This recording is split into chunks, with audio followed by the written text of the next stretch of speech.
Good morning, students. Today we are going to see the next chapter, Systematics of Living Organisms. In that we are going to see the content, Five Kingdom System.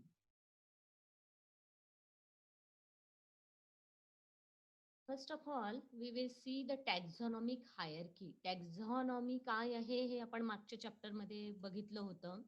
Living word मध्ये बघितलं की टॅक्झॉनॉमी, what is the टॅक्झॉनॉमी, आणि हे टॅक्झा कसे हे आहे, त्याला कशा पद्धतीने हायरकी म्हणजे त्याची मांडणी कशा पद्धतीने कुठल्याही लिव्हिंग ऑर्गॅनिझमला क्लासिफाय केल्या जातं, तर हे आपण पाहणार आहोत या हायरकीच्या द्वारे.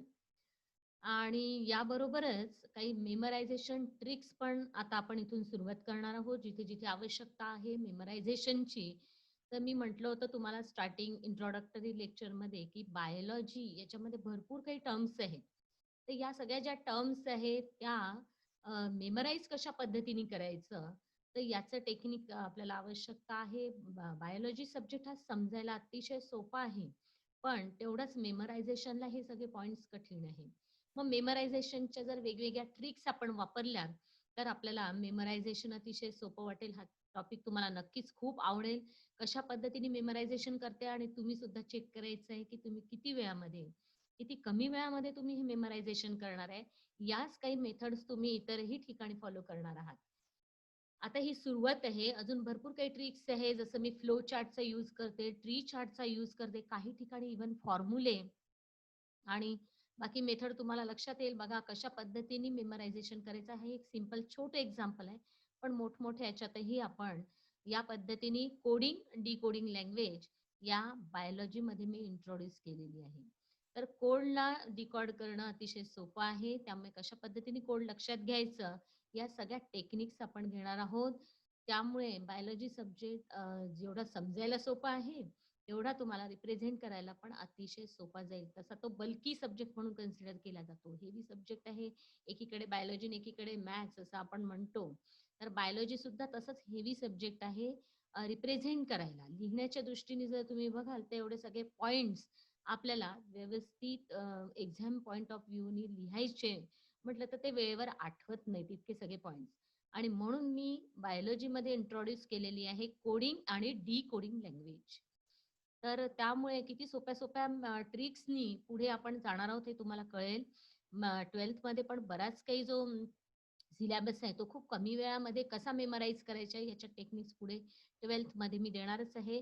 आता हे स्टार्टिंग आहे की काही काही मेथड आता जे मी घेणार आहे त्या पद्धतीने तुम्हाला लक्षात घ्यायचं आहे. थोडं थोडं हळूहळू तुम्ही फॅमिलियर व्हाल माझ्याशी की कशा पद्धतीने आपण मेमराईज करणार आहोत. तर मागच्या लिव्हिंग वर्ड मध्ये आपण पहिले इंट्रोडक्शन घेतली की सगळं लिव्हिंग वर्ड काय आहे. ओके, एकीकडे मायक्रोस्कोपिक वर्ड आहे तर एकीकडे मल्टी सेल्युलर.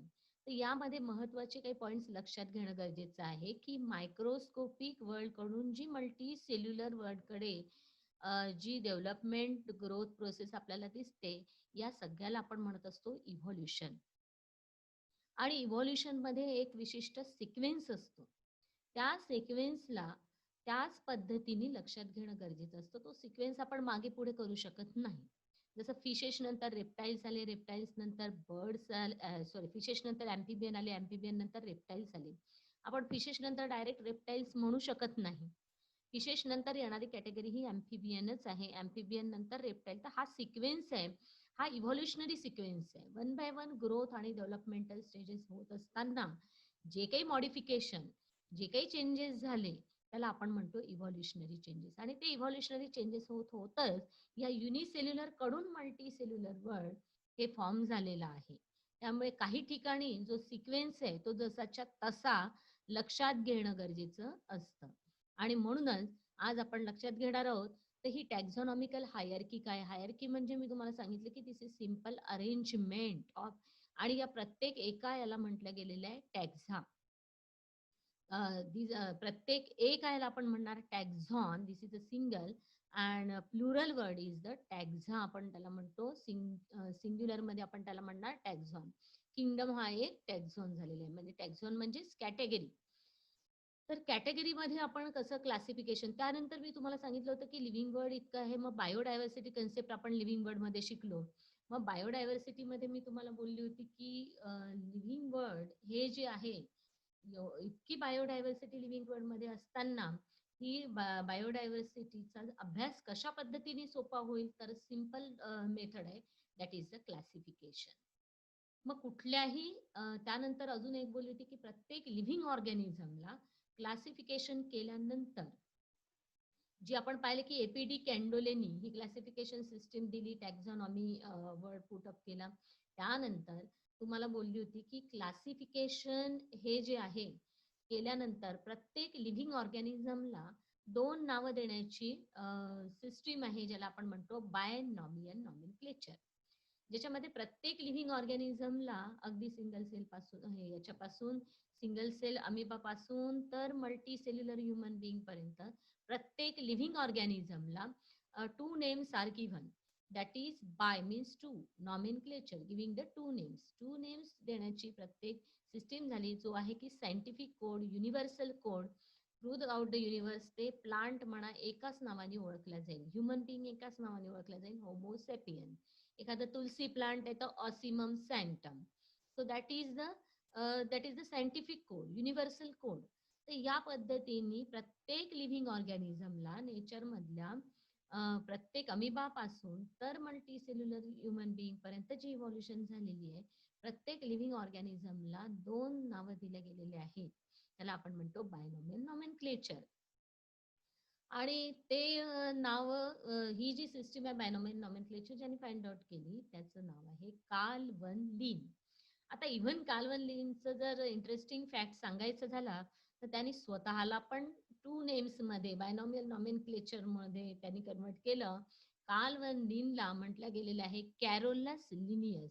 त्यांनी पण त्याला याच फॉर्म मध्ये स्वतःला इंट्रोड्यूस केलं, Carolus Linnaeus is a scientist Carl von Linnaeus Linn, ज्यांनी बायनॉमियल नॉमेनक्लेचर दिलं. म्हणजे लिव्हिंग ऑर्गॅनिझमची ही कॅटेगराईज टॅक्झॉनॉमी कन्सेप्ट हा जो मांडला एपीडी कॅन्डोलेनी, त्यानंतर प्रत्येक लिव्हिंग ऑर्गॅनिझमला क्लासिफाय केल्यानंतर त्याला जी 2 नेमिंग सिस्टीम आहे ती दिली कॅरोलस लिनियस कार्ल वन लिन.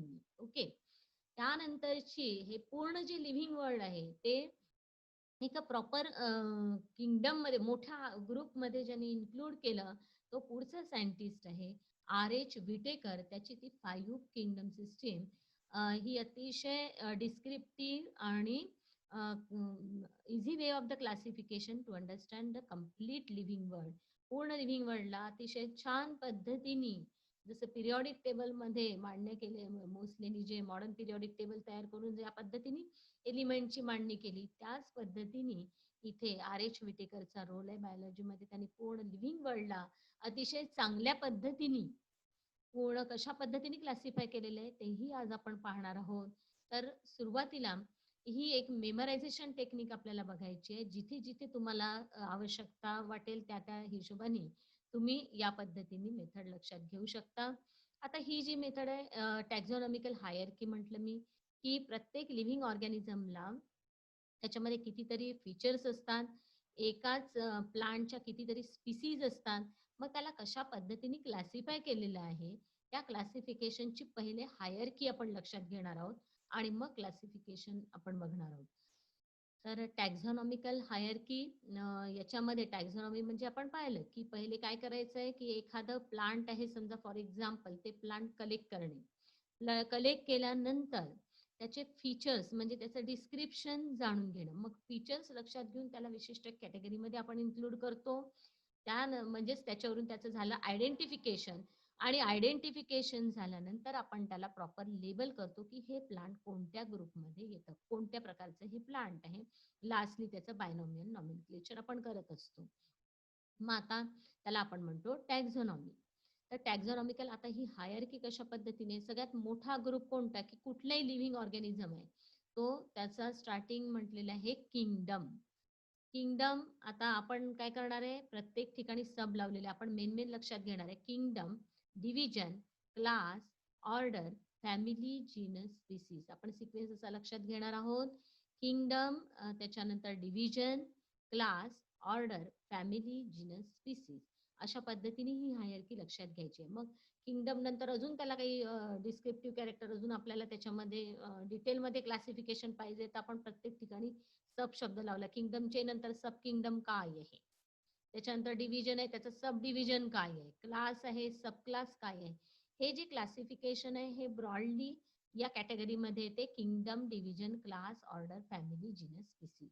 मग त्याला जेव्हा डिटेल क्लासिफिकेशन करायची गरज पडते तेव्हा आपण kingdom to sub kingdom, division, sub division, class, sub class अशा पद्धतीने त्याला अजून डिस्क्राईब करू शकतो. कारण लिव्हिंग वर्ड मध्ये इतक्या व्हरायटीज आहेत की त्या व्हरायटीज तुम्ही जेवढ्या डीपली क्लासिफाय कराल तेवढा त्याचा अभ्यास स्पेशली करणं हे सोपं जातं. आणि म्हणून पण मेन हायरकीमध्ये आपण लक्षात घेणार आहे kingdom, division, class, order, family, genus, species. आता असं म्हणून चालणार नाही किंगडम नंतर येणारा क्लास, आता हे सब किंगडम आहे पण किंगडम नंतर येणारा डिव्हिजन आहे, डिव्हिजन नंतर क्लास, क्लास नंतर ऑर्डर, ऑर्डर नंतर फॅमिली, फॅमिली नंतर जीनस, स्पीसीज. आता या क्लासिफिकेशन सिस्टीम तुम्ही लर्न केल्यानंतर तुम्ही बाय चान्स आपल्या मनाने आता एवढं सगळं लक्षात नाही आलं, शब्द लक्षात आहे पण तुम्ही असं घेतलं की किंगडम, डिव्हिजन, त्यानंतर तुम्ही लिहिलं क्लास, फॅमिली आणि ऑर्डर खाली घेतलं, स्पीसीज वर घेतलं, जीनस खाली घेतला, सिक्वेन्स बदलला तर हे चालणार नाही. So sequence should be as it is, sequentially तुम्हाला लक्षात घ्यायचं आहे. So this is the trick how to memorize KDCOFGS. बघा किती वेळात पाठ होतं, एका सेकंदात तुम्हाला सिक्वेन्स लक्षात आलेला आहे. KDCOFGS. Repeat this, that is the code KDCOFGS. Repeat करा तुम्ही 2-3 वेळा and you can remember for ever. थोडं मधून मधून लक्षात घेतलं की हा हायरकी जर विचारली की एका सेकंदात तुम्हाला हायरकी सांगायची तर you will say kingdom, division, class, order, family, genus, species. So KDCOFGS. तो सिक्वेन्स तुमच्या लक्षात राहणार नाही, तर सिक्वेन्स लक्षात ठेवायचा. तर त्यावेळेला या पद्धतीने तुम्ही जर कोड लक्षात घेतला तर सिक्वेन्स तुम्हाला ऑटोमॅटिकली मेंटेन करता येईल. अदरवाईज किंगडम नंतर जर डिव्हिजन घेतला, डिव्हिजन नंतर डायरेक्ट आठवत नाहीये म्हणून फॅमिली आपण यूज केला, फॅमिलीच्या खाली ऑर्डर घेतला तर सगळं that is the sequence, it will be wrong. तर इथे जिथे सिक्वेन्स रॉंग होता कामा नये अशा वेळेला हा कोड आणि ही मेमरायझेशन टेक्निक लक्षात घेणं गरजेचं आहे. So for ever you will write in a perfect and accurate manner. तुम्ही अतिशय सोप्या पद्धतीने व्यवस्थित लर्न करू शकतात. KDCOFGS. मग के देन डिस्क्राईब करणं सोपं आहे. तुम्हाला माहिती आहे हायरकी मध्ये कोणते कोणते वर्ड्स आहे. K for kingdom, D for division, C for that is the class, O for order, F for family, G for genus and S for species. तर हे झालं K for kingdom, D for division, C for class. You can easily describe the letter पण sequence आपला लिहिताना चुकू शकतो. म्हणून मी म्हणते की बायोलॉजी समजायला सोपं आहे हे, पण ज्या वेळेला मेमरायझेशन करून लिहायची वेळ येते त्यावेळेला मुलं लिहू शकत नाही. So that's why it is very important. In that manner you can remember KDCOFGS.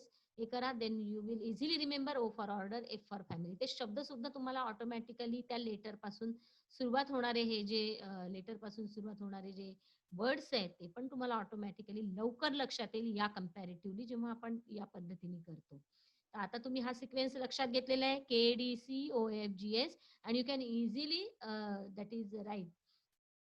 तर हा माझा एक्सपिरियन्स आहे. बरेच वेळा अशा पद्धतीने मुलं म्हणजे या कोडिंग माध्यमातून मी बघितलं की जे मुलं काहीच करू शकत नाही ते या माध्यमातून पण चांगल्या पद्धतीने लिहितात पेपरमध्ये आणि चांगल्या पद्धतीने मार्क्स पण घेतात. त्यामुळे this is the simple memorization technique. You remember. बाकी पण जे काही पॉइंट्स या पद्धतीने जिथे सिक्वेन्स आपल्याला पाहिजे असतो त्यावेळेला आपण ही मेथड यूज करायची. Okay. So KDCOFGS, easily you can repeat the word anytime and you can now easily tell the taxonomical hierarchy. विचारल्या तुम्ही एका सेकंदात त्याचा आन्सर देऊ शकता आणि लिहिताना सुद्धा तुम्ही इझिली लिहू शकतात. If the question it is asked about right the hierarchy, taxonomical hierarchy. तर आता हे थोडंसं समजून घ्यायचं आहे आपल्याला. हा जो पार्ट आहे बराचसा तो ओमिट केलेला आहे, पण दिस इज व्हेरी इम्पॉर्टंट की कुठला जो हे आहे लिव्हिंग वर्ड कशा पद्धतीने क्लासिफिकेशन केलं जातं हे आपल्याला जाणणं गरजेचं आहे. आता किंगडम हा एक सगळ्यात मोठा ग्रुप आहे, आपण पहिले लक्षात घेणार आहोत. याही वर अजून सगळ्यात मोठा जो ग्रुप समजला जातो त्याला म्हटलं जातं डोमेन. पूर्ण लिव्हिंग ऑर्गॅनिझमला आता पुढचे 5 किंगडम सिस्टीम तो आपण बघणारच आहोत पुढे. पण 5 किंगडम सिस्टीम जेव्हा डिस्क्राईब करायची आहे, तर पूर्ण लिव्हिंग वर्ल्डला त्यांनी पूर्ण प्रकारे पहिले डिस्ट्रिब्यूट केलं, क्लासिफाय केलं.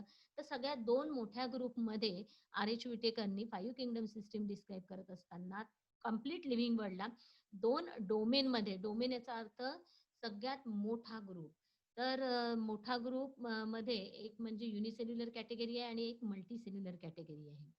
तर त्या युनिसेल्युलर कॅटेगरीमध्ये सुद्धा अजून बारीक क्लासिफिकेशन आहे. युनिसेल्युलर मी काय म्हणते, की युनिसेल्युलर कॅटेगरीमध्ये सुद्धा अजून डीपली अभ्यास केल्यानंतर बऱ्याच गोष्टी लक्षात आल्या, की सेल टू सेल पण 2 ग्रुप वेगळे करणं गरजेचं आहे. त्या युनिसेल्युलर कॅटेगरीमध्ये सुद्धा 2 ग्रुप वेगळे केले गेलेले आहेत. एक म्हणजे प्रोकॅरियोटा आणि दुसरा म्हणजे युकॅरियोटा. तर प्रोकॅरियोटा अँड युकॅरियोटा असं सेल्युलर लेव्हलला फक्त सिंगल सेल लेव्हलला असे 2 डोमेन तयार केले गेलेले. That is the higher that is the category जे किंगडमच्या वरची येणार आणि मग त्याच्यानंतर किंगडम्स तयार केले गेले. स्टार्टिंग बेसला सुरुवातीला काय झालं, की अरिस्टॉटलनी फक्त 2च किंगडम मानले गेलेले होते. एक म्हणजे सगळे लिव्हिंग ऑर्गॅनिझम आयदर प्लांट्स असतील किंवा आयदर ॲनिमल्स असतील. त्यामुळे किंगडमच हा कन्सेप्ट होता. पण की एक तर आयदर कंप्लीट ॲनिमल्स हे प्लांट्स असतील किंवा ॲनिमल्स असतील. कारण की most of the world whether they may be the autotrophic आणि हेटेरोट्रॉपिक असं 2च याच्यामध्ये कन्सिडर केलं गेलं होतं, की जे स्वतःच अन्न बनवतात, जे प्रोड्युसर आहे म्हणजे ते ऑटोट्रॉपिक आहे, ते फक्त प्लांट्स आहे. आणि बाकीचे सगळे जे आहेत ते ॲनिमल वर्ल्डमध्ये इन्क्लूड केले गेले होते. पण नेचरमध्ये इतक्या व्हरायटीज आहे, तर ते वेगवेगळे फीचर्स आणि काही याच्यात confusing feature whether this plant should be consider as a plant or animal. त्याला प्लांट म्हणावं की ॲनिमल्स म्हणावं, असेही कितीतरी वेगवेगळे ॲनिमल्स हे सॉरी ऑर्गॅनिझम्स ते लक्षात आल्यानंतर त्याला प्रॉपरली पुढे कॅटेगराईज केलं गेलेलं आहे. त्यामुळे लक्षात हे घ्यायचं आहे, ते 5 kingdom system in details we are going to see. आपण ते बघणारच आहोत. पण आता ही टॅक्झॉनॉमिकल हायरार्कीवरच आज आपण लक्षात घेणार आहोत, की हा पहिला बेसिक कन्सेप्ट आहे. म्हणून मी घेते टॅक्झॉनॉमिकल हायरार्की आणि याच्याबद्दलचं डिस्क्रिप्शन तुमच्या सिलेबसमधनं कट केलेलं आहे. पण हे जाणून घेणं गरजेचं आहे. लिव्हिंग वर्ड आपण शिकलोय. आपल्याला डायरेक्ट 5 किंगडम सिस्टीमचा अभ्यास करायचा आहे by R H. Whittaker. 5 kingdom system कशी आहे, काय आहे? पण त्यासाठी हे पण जाणून घेणं गरजेचं आहे.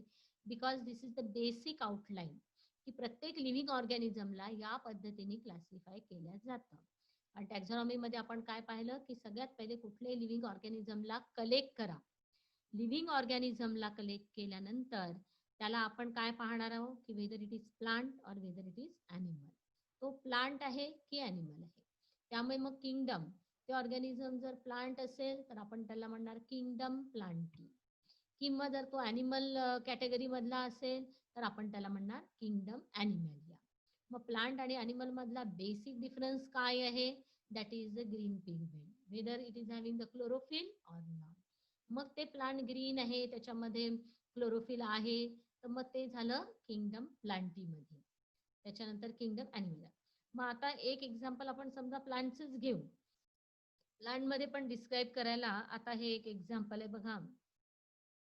तर हे जे आहे हिबिस्कसचं एक एक्झाम्पल घेतलेलं आहे. कशा पद्धतीने त्याला डिस्क्राईब केलेलं आहे, या कॅटेगरी का आवश्यक आहे, क्लासिफिकेशन करत करत आपण कोणत्या याच्यामध्ये त्याला इन्क्लूड करतो. तर ही एक एक्झाम्पल आपण घेतलेलं आहे याच्यामध्ये हिबिस्कसचं. ओके. तर कशा पद्धतीने एक हिबिस्कस प्लांट क्लासिफाय केलं जाते किंवा कुठलेही लिव्हिंग ऑर्गॅनिझम या मेथडने क्लासिफाय केलं जातं. तर या हायरार्कीमधले हे प्रत्येक टॅक्झॉन काय आहे हे लक्षात घ्या आजच्या याच्यात.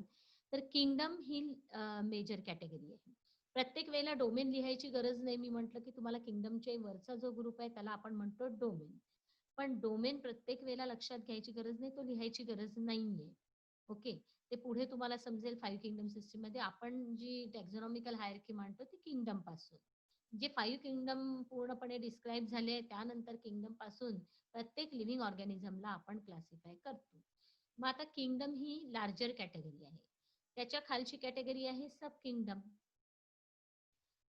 त्यानंतर येतो डिव्हिजन. डिव्हिजन हा जो वर्ड आहे तो प्लांटच्या बाबतीत वापरला जातो, तर ॲनिमल्ससाठी फायलम शब्द वापरला गेलेला आहे. ॲनिमल मध्ये जसं प्लांट मध्ये डिव्हिजन आपण यूज करतो थर्ड कॅटेगरी, म्हणजे ही सेकंड कॅटेगरी म्हणू आपण. तर याच्यामध्ये ॲनिमल्स मध्ये फायलम यूज केला जातो. तर हे लक्षात घ्यायचं आहे. म्हणजे तुम्ही जर ॲनिमलचं क्लासिफिकेशन करत असाल तर you cannot use the word division, तिथे तुम्ही वापराल फायलम. कशा पद्धतीने ते मी सांगते इथे. आता एखादा प्लांट तुम्ही कलेक्ट केलेला आहे, तुम्ही ते पहिले जे काही ऑर्गॅनिझम कलेक्ट केले, आपण त्याला पहिले प्रायमरी बेसवर ऑर्गॅनिझम म्हणणार. ऑर्गॅनिझम समोर घेतल्यानंतर तो organism whether it is plant और ॲनिमल, मग किंगडम सांगा कोणता आहे. किंगडम आहे प्लांटी. आता तुम्ही हिबिस्कसचं प्लांट कलेक्ट केलेलं आहे, तुम्हाला माहिती नाही की हे हिबिस्कसचं आहे, तुम्ही त्याला काय कन्सिडर केलं, किंगडम प्लांटी. त्यानंतर आता इथे डिव्हिजन घेतलेलं आहे डायरेक्ट त्याच्यामध्ये, मग सब किंगडम म्हणून येतो. तर आता प्लांट्स मध्ये सुद्धा कॅटेगरी आहे. प्लांट्स मध्ये सब किंगडम इथे दिलेलं आहे. मी काय म्हटलं, इथे क्लासिफिकेशन मध्ये डायरेक्ट घेतलेलं आहे किंगडम डिव्हिजन क्लास. तर मग हे आपण आपल्या आवश्यकतेनुसार डीपली क्लासिफिकेशन जेव्हा लिहायचं आहे, डीपली मी म्हणते, जेव्हा ज्या वेळेला क्लासिफिकेशन लिहायचं तेव्हा सब शब्द आपण वापरणार, अदरवाईज सिक्वेन्स इज दिस. हा ॲक्युरेट सिक्वेन्स आहे KDCOFGS, kingdom, division, class, order, family, genus, species. तुम्हाला एखाद्या लिव्हिंग ऑर्गॅनिझमला डीपली क्लासिफाय करायचं आहे तर किंगडमचं सब kingdom, division sub division, class sub class, order सब ऑर्डर, फॅमिली सब फॅमिली, जीनस स्पीसीज. या पद्धतीने तुम्ही डीपली जेव्हा क्लासिफिकेशन करायचं असेल त्यावेळेला तुम्ही त्याच्या मागे सब शब्द लावू शकता. पण this is the main sequence, you can remember, आणि this is the main hierarchy. मग आता आपण पाहतोय क्लासिफिकेशन. या क्लासिफिकेशन मध्ये किंगडम, मी म्हटलं की लिव्हिंग ऑर्गॅनिझम घेतलंय आपण, त्याला म्हटलं की हा प्लांट कॅटेगरीत आहे तर किंगडम झाला प्लांटी. त्यानंतर समजा जर आता प्लांट मध्ये पण तुम्ही अगोदरही कदाचित शिकला असाल, तर प्लांट मध्ये पण लोअर प्लांट आणि हायर प्लांट असे आहे. म्हणजे अलगीपासून सुरुवात होते प्लांटची, प्लांट कॅटेगरीची. तर मग Thallophyta, Bryophyta, Pteridophyta, gymnosperm, angiosperm अशी त्याची पूर्ण कॅटेगरी आहे. मग कोणत्या सब किंगडम मध्ये येतो तो, क्रिप्टोगॅमी आहे की फॅनरोगॅमी. म्हणजे क्रिप्टोगॅमी म्हणजे लोअर कॅटेगरी आणि फॅनरोगॅमी म्हणजे हायर कॅटेगरी. जे हायर ट्रीज आहेत त्याला फॅनरोगॅमी म्हणतात, लोअर प्लांट्सला म्हटलं जातं क्रिप्टोगॅमी. म्हणून इथे सब किंगडम आहे. तर किंगडम नंतर आपण याला सब किंगडम इथे दिलेला नाहीये, पण सब किंगडम मध्ये कन्सिडर करायचं झालं तर हे कोणतं प्लांट आहे, फॅनरोगॅमी मध्ये येणार आहे. क्रिप्टोगॅमी हे लोअर प्लांट आहे, ज्याच्यामध्ये छोटे छोटे प्लांट्स असतात, अलगी, त्याच्यानंतर याच्यासारखं मॉस वगैरे, ब्रायोफायटा, टेरिडोफायटा, जे छोटे छोटे प्लांट्स आहे त्याला क्रिप्टोगॅमी म्हणणार. आणि हायर ज्या ट्रीज फॉर्म मध्ये आहे त्याला आपण म्हणणार फॅनरोगॅमी. त्यामुळे सब किंगडम इथे दिलेला नसला तर सब किंगडम मध्ये आपण त्याला इन्क्लूड करणार फॅनरोगॅमी. आता इथे डिव्हिजन दिलेलं आहे डायरेक्टली. मग त्याच्यातही नंतर हे जे हायर ट्री प्लांट्स आहे त्यामध्ये पण पुन्हा दोन कॅटेगरी येतात. फॉर एक्झाम्पल, एक फ्लावरिंग आहे आणि एक नॉन फ्लावरिंग आहे. मग आता या प्लांट्सला फ्लावर येतात का? येस, फ्लावर्स आर येतात. म्हणून मग त्याला आपण म्हणणार अँजिओस्पर्मी. त्यामुळे these flowers are consider as angiospermae. त्यामुळे डिव्हिजन काय झाला, अँजिओस्पर्मी. मग आता ते फ्लावर सुद्धा कसे आहे त्याच्यावरून त्याचं परत सब डिव्हिजन पण पडू शकतो, पण इट्स ओके, हे फ्लावरिंग प्लांट आहे. त्यानंतर त्याचा क्लास कोणता आहे. आता क्लास दोन कॅटेगरीचे अँजिओस्पर्मी आले फ्लावर मध्ये, तर फ्लावरिंग प्लांट आहे, पण मग त्याचं सीड कसं आहे, त्या सीडवरून त्या प्लांटचे फ्लावर्स ठरतात. त्या फ्लावर्स कशा पद्धतीने आहे, तर मग त्याच्यामध्ये पण दोन प्रकार आहे फ्लावरिंग प्लांटमध्ये. एक म्हणजे मोनोकॉट आणि एक म्हणजे डायकॉट. मग आता हे कोणत्या क्लासमध्ये येतात, मोनोकॉट अँजिओस्पर्मी मध्ये पुन्हा दोन ब्रांचेस निघतात. एक म्हणजे त्याचे सीड कसे आहे, कोटिलेडॉन आहे की डायकोटिलेडॉन प्लांट आहे. मग त्याच्यावरून तो क्लास ठरतो की हे डायकोटिलेडोनी प्लांट्स आहे. डायकॉटचे फीचर्स तुम्ही मोनोकॉट डायकॉट मधला डिफरन्स अगोदरही शिकलेला असाल. मोनोकॉट आणि डायकॉट मध्ये बेसिक खूप छान डिफरन्स आहे की सीड वरून ते कम्प्लीट प्लांट कसं ग्रोन अप होणार, त्याच्या लीफ कसे असेल, त्याच्या स्टेम कसे असेल, त्या फ्लावर्सला इव्हन पेटल्स किती आहे इथपर्यंत आपण डिस्क्राईब करू शकतो फक्त आणि फक्त सीड वरून. एक सीड जर आपल्याला माहितीये की ही मोनोकॉट सीड आहे की डायकॉट सीड आहे, जी सीड आहे त्या सीड वरून ते कम्प्लीट प्लांट आपण डिस्क्राईब करू शकतो. त्यामुळे अँजिओस्पर्मिक फ्लावरिंग प्लांट मध्ये दोन कॅटेगरी येतात, मोनोकॉट आणि डायकॉट. मग क्लास कोणता आहे, चला त्याला डायकॉट मध्ये टाका. त्यानंतर त्याचा परत सब क्लास काय आहे, त्याचे परत प्रकार आहे. मग सिरीज काय आहे, मग ऑर्डर ही कोणती कॅटेगरी येते आता ही विस्कस याच्यामध्ये, तर ती माल्व्हेल्स आहे, फॅमिली माल्व्हेसी. याचं प्रॉपर आपल्याला डिस्क्रिप्शनची गरज नाहीये सध्या, कारण हे परत खूप लेंदी जाईल. त्यामुळे फक्त आपल्याला हायरार्की लक्षात घ्यायची आहे आणि एखाद्या लिव्हिंग ऑर्गॅनिझमला हाऊ टू क्लासिफाय हे लक्षात घेणं गरजेचं आहे. त्यामुळे फक्त तेवढं समजून काढणं हे जर डिस्क्राईब करत बसलं तर that is not our part two, आपला अभ्यासाचा भाग नाहीये. फक्त समजून हे घ्यायचं आहे की प्रत्येक लिव्हिंग ऑर्गॅनिझमला कशा पद्धतीने क्लासिफाय केलं जातं, त्याची हायरार्की काय आहे, हा बेसिक कन्सेप्ट असल्यामुळे हा माहिती असणं गरजेचं आहे. त्यामुळे जसं मी आता म्हटलं की क्लासमध्ये पण 2 प्रकार येतात फ्लॉवरिंग प्लांटचे, डायकॉट, मोनोकॉट. तर त्यानुसार हे प्लांट डायकॉटमध्ये येतात म्हणून आपण त्याला डायकोटिलेडोन. त्यानंतर सब क्लास काय आहे त्याचा तो लक्षात घेतला. सीरीज काय आहे, ऑर्डर. सीरीज आहे ही जिथे आणखीन मी काय म्हटलं डीपली क्लासिफिकेशन करायचं आहे तिथे सीरीज वर्ड येईल. अदरवाईज नाही इन्क्लूड केला तरी चालेल. ऑर्डर्स, ऑर्डर्समध्ये माल्व्हेल्स फॅमिली ही माल्व्हेसी आहे, ऑर्डर त्याची त्यामुळे माल्व्हेल्स आहे. माल्व्हेसी फॅमिलीमध्ये येणारं हे प्लांट आहे. माल्व्हेसीचे काही फीचर्स आहेत त्यामुळे माल्व्हेसी कॅटेगरीत येणारा हे प्लांट आहे म्हणून फॅमिली झाली माल्व्हेसी. जीनस हिबिस्कस आहे आणि स्पीसीज रोजा सायनेसेस. तर अजून काही 1-2 पॉइंट्स त्याच्यामध्ये आपण घेणार आहोत की ही हायरार्की लिहितानाचे पण काही नियम्स आहे, ते नियम पण थोडं एक इन शॉर्ट आपण समजून घेणार आहोत. तर कुठल्याही लिव्हिंग ऑर्गॅनिझमला या पद्धतीने क्लासिफाय केलं जातं. पहिले ते प्लांट्स या पद्धतीने आपण काय म्हटलं होतं की टॅक्झॉनॉमी म्हणजे काय, पहिले तर कलेक्शन. आता हे हिबिस्कस प्लांट कलेक्ट केलेलं आहे, त्यानंतर त्याला डिस्क्राईब करतो आहे. डिस्क्राईब केलं ते जो ऑर्गॅनिझम म्हणून कन्सिडर केला प्लांट आहे की अॅनिमल, चला टाका त्याला प्लांटीमध्ये. त्यानंतर ते फ्लावरिंग आहे का की नाही आहे, फ्लावरिंग आहे. मग ते कोणतं झालं डिव्हिजन, अँजिओस्पर्मी. मग अँजिओस्पर्मी या फ्लावरमध्ये पण काही झाडांची जी फ्लावर आहे त्याला 3 पेटल्स असतात, काही याला 5 पेटल्स असतात. मग हे कोणतं 5 पेटल्स वालं प्लांट आहे, फ्लावर आहे का याला, म्हणजे मग ते कोणतं झालं डायकोटिलेडोनी, म्हणजे डायकॉट आहे. मग त्याला क्लास डायकॉट मध्ये टाका. असं एक एक एक एक कॅरेक्टर डिस्क्राईब करत त्याचे फीचर्स सॉर्टिंग करत करत आपण त्याला क्लासिफाय करतो आणि एक्झॅक्टली त्याचं प्रॉपर क्लासिफिकेशन करतो. त्यामुळे एका ग्रुपमध्ये कितीतरी हे असतात. आता हिबिस्कस जरी बघितलं तर तुम्ही हिबिस्कसमध्ये पण भरपूर स्पीसीज आहे. रोज बघितलं तर रोजमध्ये पण भरपूर स्पीसीज आहे. कुठल्याही लिव्हिंग ऑर्गॅनिझममध्ये जर तुम्ही बघाल तर कितीतरी प्रकारच्या स्पीसीज असतात. आता तुळस एक एक्झाम्पल देते स्पीसीज कन्सेप्ट समजून सांगण्यासाठी. हे जिनस म्हणजे एक कॅटेगरी आणि स्पीसीज हे लोअर युनिट्स आहेत क्लासिफिकेशनचे. जिनस ही एक कॅटेगरी झाली, स्पीसीज काय आहे दॅट इज त्याच्या अंडर ज्या काही भरपूर स्पीसीज येतात. फॉर एक्झाम्पल जर आपण अतिशय सोपं एक्झाम्पल अजून घ्यायचं तर तुम्हाला माहिती आहे की तुळस ज्याला नाव आहे ऑसिमम सँक्टम. ऑसिमम झाला जीनस, सँक्टम स्पीसीज. मग आता या तुळशीमध्ये पण कितीतरी प्रकार आहेत. आपण जी ग्रीन असते कोणी त्याला राम तुळस म्हणतात, कोणी जी ब्लॅक लिव्ज वाली आहे त्याला कृष्ण तुळस म्हणतात. मग या काय झाल्या स्पीसीज. मग त्या तुळशीचं जे रोप आहे त्यामध्ये सुद्धा जर आपण बघितलं तर कितीतरी प्रकारच्या स्पीसीज आपल्याला त्याला दिसतो. तर स्पीसीज कन्सेप्ट तुम्हाला आहे हो क्लिअर झालेला आहे की एकाच तुळसच आहे, कॅटेगरी काय आहे तुळसच आहे, पण स्पीसीज किती आहे वेगवेगळे आहे. तर कुठे ग्रीन लिव्हची आहे, कुठे ब्लॅक लिव्हची आहे, कुठे अजून मोठ्या लिव्हची आहे. तर या कितीतरी कॅटेगरीच्या स्पीसीज तिथे झाल्या. तर स्पीसीज काय आहे तुमच्या लक्षात आलं. कुठल्याही याच्यामध्ये इव्हन समजा अॅनिमल्स मध्ये आपण कन्सिडर केलं तर मंकी मध्ये कितीतरी प्रकारच्या स्पीसीज आहे. मंकी ही कॅटेगरी झाली पण मंकी ही स्पीसीज आहे. मंकीचा क्लास कोणता येणार आहे, मॅमल्स. मॅमल्स कॅटेगरीमध्ये आपण पण येतो, मंकी पण येतो. So many animals are there 4 leg.